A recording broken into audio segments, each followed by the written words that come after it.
President Trump is trying to influence the outcome of the Republican Senate runoff between Attorney General Ken Paxton and Senator John Cornyn. He says whoever he does not endorse should drop out of the race. Fox 4 Stephen Dial joins us with his statement and the latest on the race for the Democrats. Stephen.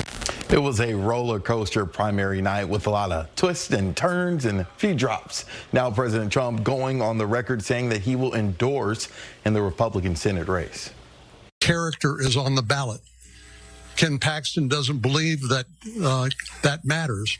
After all the personal attacks, which there were many, and after all the lies, you listened to what John Cornyn was selling, and you weren't buying it. President Trump says he will soon endorse a candidate in the Texas Senate race. The president posting on social media saying, for the good of the party, the Republican runoff between incumbent Senator John Cornyn and Attorney General Ken Paxton should not happen, saying whoever he does not endorse should drop out.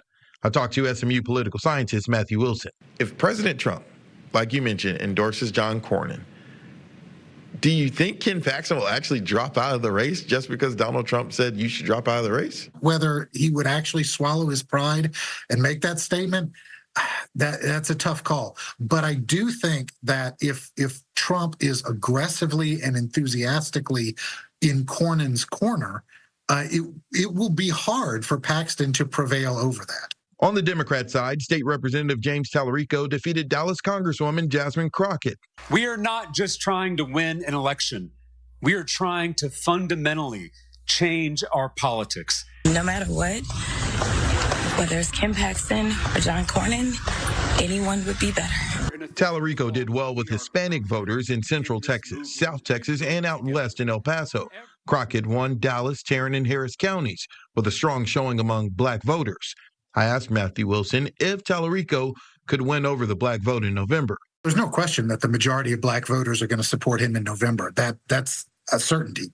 Question is, how large is that majority? And more importantly, how enthusiastic is the turnout? What level of energy on the ground do we see among the black electorate in Texas in the fall? I think Jasmine Crockett and her reaction will have a lot to do with that. Going back to the Republicans, according to the Secretary of State's office, Wednesday, March 18th, 15 days after the primary, is the last day a runoff candidate can withdraw from the ballot. If both Republican candidates stay in the race, the runoff election will be on May 26th.